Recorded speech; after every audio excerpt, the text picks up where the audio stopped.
वो मैं कुछ बयान नहीं कर सकता कि जो मेरे सामने, मेरी आंखों के सामने मेरे बेटे को मार दिया। ये बेटा मारा पीछे गली में, ये मेरे बेटा को गली में बैठे के चाकू मारे उसने।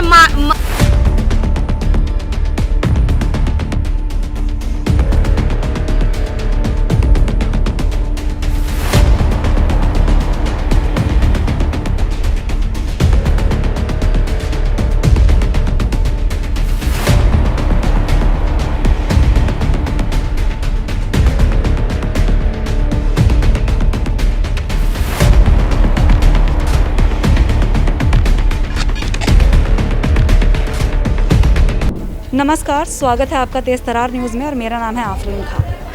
तेज़ तरार न्यूज़ में हम दिल्ली से जुड़ी सभी अहम खबरें आप लोगों के लिए लेकर आते हैं और अगर आप उन खबरों को अपने मोबाइल पर देखना चाहते हैं तो तेज़ तरार की एप्लीकेशन को प्ले स्टोर से जाकर आप इंस्टॉल कर सकते हैं। देखिए, राजधानी दिल्ली में कहीं ना कहीं ऐसी वारदातें सामने आती हैं जो इंसान को सकते में डालने के लिए काफ़ी है। जब भी जिक्र आता है शादी का तो हम सबके दिमाग में खुशियाँ आती हैं, लेकिन कई बार इसकी जो तस्वीर है वो उलट भी नज़र आती है। देखिए, इस वक्त हमारे साथ एक शख्स मौजूद हैं जिन्होंने हाल ही में अपना बेटा खो दिया। क्या कुछ है पूरा मामला, इनसे ही जुड़कर आपको बताते हैं। क्या नाम है आपका? मेरा नाम विनोद। क्या कुछ है पूरा मामला? निखिल नाम के लड़के का झगड़ा हुआ था, जिसने मेरे लड़के को मारा। उससे मेरे लड़के का ना कोई झगड़ा है, ना कोई तू मैं, ना ही कभी कोई शरारत है। पूरी बस्ती बता सकती है इस बात। और उसको निखिल ने बुलाया और उसी के टाइम जो है उसको वहाँ मामा चाय वाले के यहाँ चाकू मारे। उसके बाद यहाँ गली में आके नहीं है चाकू मारे। मैं ऊपर था, ऊपर से मैंने खुद से हम देखा है। जब तक मैं ऊपर से आया हूँ वो लोग फरार हो गए, मेरा बेटा खत्म हो गया। आपने खुद देखा है उन्हें चाकू जैसे वो लोग मार रहे थे? आपने खुद ये सारी चीज़ें देखी? स्वयं देखा है, मैं दूसरे का नहीं कहूँगा, मैंने स्वयं खुद देखा है। तो जब चाकू मारे हैं तो चाकू मारे हैं, फिर गली में गाली पकड़ा है। फिर मैं ऊपर से नीचे उतर के आया हूँ, तो जब तक मैं आया हूँ वो लोग फरार हो गए। निखिल जो है आगे भागा है, वो लड़के पीछे भागे हैं दोनों। कितने लोग थे कुल जिन्होंने आपके बेटे के ऊपर हमला किया? मेरे बेटे के बुलाया निखिल ने था, हमला पीछे 2 आदमियों ने किया था, यहाँ जो किया था। अब वो मामा चाय वाले के वहाँ कितनों ने करा था वो मैं नहीं कह सकता। 3 चाकू वहाँ लगे थे, 2 यहाँ लगे थे गली में पीछे। एक बात और निकलकर सामने आ रही है कि आपके जो बेटे हैं वो घर से कुछ रकम लेके निकले थे। कितनी सच्चाई है इस बात में? 40-50 हज़ार रुपया होता करीब। वो अभी भी ऐसे ही रखा हुआ है। बेटा वो पैसे हैं क्या? नहीं, पैसे दिखाने के ब्लेड लगा हुआ है उन पैसों पे। और स्टेट रेट पे वो पैसे जो मेरे बेटे ने जो मंगाए थे वो फोटो दिखा रहा है, स्टेट रेट पे दिखा रहा है, समझे? ये जो निखिल है वो आपके बेटे का दोस्त है, अगर मैं गलत नहीं हूँ तो? नहीं, बैठना उठना है यारी दोस्ती, पर वो मेरा बेटा जोमेटो में काम करता था। जोमेटो में जिसमें तो डिलीवरी बॉय का काम करता था। उसका टाइम होता था 4 साढ़े 4 बजे आने का, शाम को 6:30 बजे घर से निकलता था। तो जो वो गाड़ी से जब यहाँ आके नहीं रुकता था तो उससे पहले ही वो फ़ोन करके उसको कवर कर लेता था। अब उसको जो है वहाँ से ऊपर से पैसे मंगा के और उसके साथ जो कांड हुआ है वो मैं कुछ बयान नहीं कर सकता कि जो मेरे सामने, मेरी आंखों के सामने मेरे बेटे को मार दिया। इससे ज़्यादा क्या? मुझे ये बताएं, एक बात और निकलकर सामने आ रही थी कि ये जो पूरा मसला है एक मामूली से विवाद से शुरू हुआ था, एक शादी में हुए विवाद से। 17 तारीख की शादी थी है पड़ोस में किसी की, तो उसमें निखिल का और उसका कोई तू मैं हुई थी। हमारा कोई लफड़ा नहीं था। हम मजदूर आदमी हैं, मैं मंडी में मजदूरी करता हूँ। बेटा है मेरा। बाद में पता चली जो 17 तारीख को झगड़ा हुआ था, 17 तारीख को झगड़ा हुआ था, मैं बाद में पता चली थी ये बात। हमें तो मालूम ही नहीं था इस बात की, पता ही नहीं था उस बारे में। मैं मंडी में मजदूरी करता हूँ, आज़ादपुर मंडी में। बेटा मेरा जो है जोमेटो में काम करता है उसमें। आपके लड़के की उम्र की बात करूं तो क्या उम्र होगी? 25 साल। और इसके अलावा आपके परिवार में कितने सदस्य हैं? हम 4 मेंबर हैं, 2 बेटे हैं, मियाँ बीवी है। क्या आपके बेटे की शादी भी हो रखी थी? नहीं, शादी की बात चल रही थी, रिश्ते आ रहे थे। ये बताएं कि पुलिस प्रशासन की तरफ से आपको क्या आश्वासन दिया गया अब तक इस मामले में?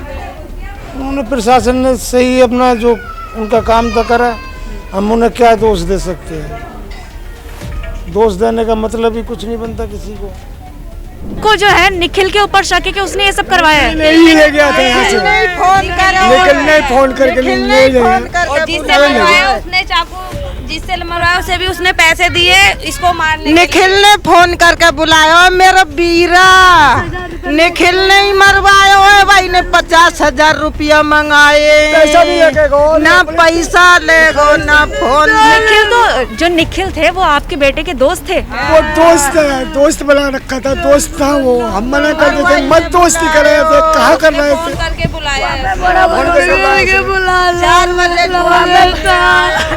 हम कैसे जीएंगे, हमारा बच्चा ले लियो, छीन लियो, इन्होंने मिलके मारो है, इन्होंने मिलके मारो है। हम बड़े बूढ़े कैसे जीएंगे बेटा बिना, मिलके मारो इन्होंने। क्यों मारा मिलकर, क्यों मारा है उन्हें? इन्हें हाँ, इन्हें कोई तो खून से होगी, मिलके मारो है। कोई शादी 17 साल को इसने बुलाया, इसने ये कोई झगड़ा हो, मेरा बेटा झगड़ा देखो निकलिए इसने बुलाया, निकलिए है इसने बुलाया था और इनका कहीं झगड़ा हो गया था, हेमंत के साथ में नहीं हुआ। फोन करके देखिए इस मामले की एक सीसीटीवी फुटेज भी सामने आ रही है। पहले आप एक बार स्क्रीन पर इस सीसीटीवी फुटेज को देखिए।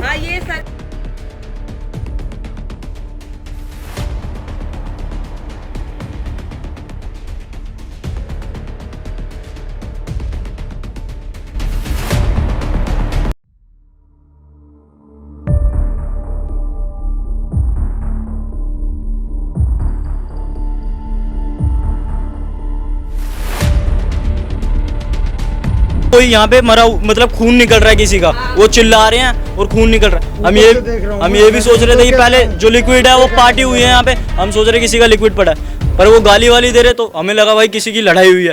तो ये देखते हुए पापा नीचे आए तो पापा को पता लगा कि भाई है। उससे पहले कई बार हमने पूछा, पहले पापा डायरेक्ट यहाँ नहीं है, कई बार पापा घूमे, उसको ढूंढा, हेमू को ढूंढा, उसके निखिल से पूछा कि भाई मेरा लड़का कहाँ पे है, उसके पापा से पूछा कि मेरा लड़का कहाँ पे है, पर उसने नहीं बताया।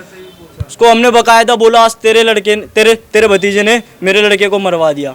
मेरे भाई का कोई दोष नहीं था, उससे किसी की कोई दुश्मनी थी। आप पूरे मोहल्ले से गवाही ले लो, अगर कोई कह दे कि उसकी कोई आपसी रंजिश थी, उसकी कोई रंजिश नहीं थी। वो बिल्कुल डेली काम पे जाता था, उसके पास पैसे रहते थे, उसके पैसे लेने के लिए और उससे आपसी दुश्मनी के लिए उसको मरवाने के लिए निखिल ने जानबूझ के ऐसी जगह पे बुलवाया जहाँ उसकी दुश्मनी थी। हमारा बच्चा मैं किराए पे रह गई, मेरा बेटा मरवा दो। निखिल मरवा दो, मैं तो किराए पे रह गई। बस हम निखिल को मेरा 25 साल का बेटा मरवा दो। मेरा बेटा तो सीधा बोलो, कोई छोरीबाजी कुछ नहीं। पूरा कि मेरा ही बेटा पड़ा है।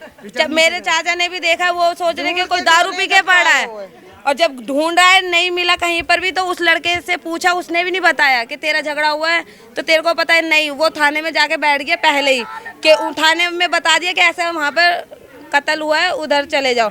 जब उन्होंने 1 घंटा घूमे, देखा नहीं मिला, अगर हमारे को टाइम से पता चल जाता, अगर ये निखिल बता देता जिस टाइम वो देख रहा था मर्डर होते हुए, तो हम अपने भाई को बचा लेते। वो मारा ही निखिल ने, जब फोन करके निखिल ने बुलाया तो निखिल ने मारा। उसी ने मरवाया, उस लड़के को पैसा दिया कत्ल करने के लिए निखिल ने, और खुद सरकारी गवाह जाके बन के बैठ गया। निखिल है जो भी है। देखिए इस पूरे मामले के बारे में बताऊं तो हाल ही में इस परिवार ने अपना बेटा खो दिया। देखिए वहीं इस पूरे परिवार का इस पूरे मामले पर कहना है कि जो निखिल है, यानी कि देखिए जो खबरें सामने आ रही थी वो ये थी कि निखिल ने ही पुलिस को कॉल किया, निखिल ने ही इस बात की इत्तला पुलिस को दी कि यहाँ पर एक मर्डर हो गया है निखिल के दोस्त का, यानी कि हेमंत का। लेकिन घर वालों का ऐसा कहना है, घर वालों को शक है कि ये जो पूरा हत्याकांड है ये निखिल के द्वारा ही रचाया गया है। निखिल ने हेमंत को फ़ोन किया, हेमंत अपने घर से 40 से 50 हज़ार रुपये की रकम लेके उसके पास पहुंचा और आगे किसी चाय वाले की दुकान पर जाकर उसके ऊपर चाकुओं से बेरहमी से हमला कर दिया गया, जिसके बाद उसकी वहां पर मौत हो गई। लेकिन अब यहाँ पर कुछ सवाल खड़े होते हैं कि जब ये हत्याकांड किया जा रहा था तो आसपास क्या कोई लोग मौजूद नहीं थे, और अगर थे तो उनमें से कोई क्या मदद के लिए आगे नहीं आया? इस पूरे मामले पर आपकी क्या राय है? अपनी राय हमारे साथ कमेंट सेक्शन में ज़रूर बताएं। और आपको इस पूरे मामले पर क्या लगता है कि कि ये जो मर्डर हुआ है ये किन कारणों की वजह से हुआ है। क्या आपको भी लगता है कि निखिल ने ही इस पूरे मामले में, निखिल का कहीं ना कहीं कोई हाथ है, जैसा परिवार वाले कह रहे हैं कि ये जो पूरा हत्याकांड है ये निखिल के द्वारा ही रचाया गया है।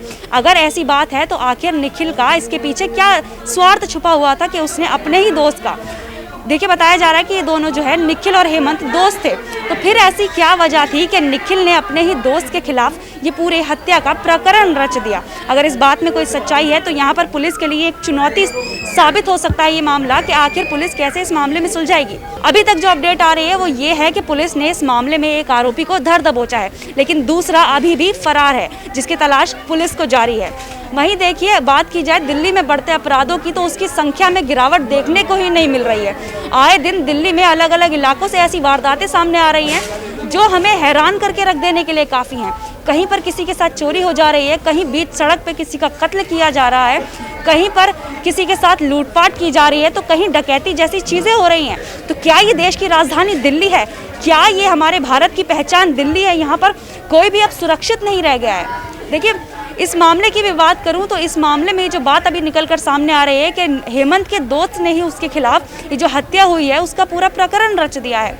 अब इस मामले में देखने वाली बात ये होगी कि पुलिस प्रशासन कितनी जल्दी इन सारी गुत्थियों को सुलझाता है और क्या इस बात में सच्चाई है कि जो निखिल है उसने ही अपने ही दोस्त का ये जो मौत की साजिश है उसे रचा है। अगर कोई सच्चाई है तो पुलिस के लिए अब ये एक चुनौती भरा मामला है और पुलिस को इस मामले को जल्द ही सुलझाना होगा। कैमरा पर्सन आकाश शर्मा के साथ मैं आफरीन खान। बेटा हमारा पीछे गली में ये मेरे बेटा को गली में बैठे के चाकू मारे। अगर आपको हमारी ये वीडियो पसंद आई हो तो इसे लाइक एंड शेयर करना ना भूलें। साथ ही हमारे चैनल को जरूर सब्सक्राइब करें। इसके साथ ही बेल आइकन भी जरूर दबाएं जिससे दिल्ली से जुड़ी तमाम खबरों की नोटिफिकेशन सबसे पहले आप तक पहुंचे।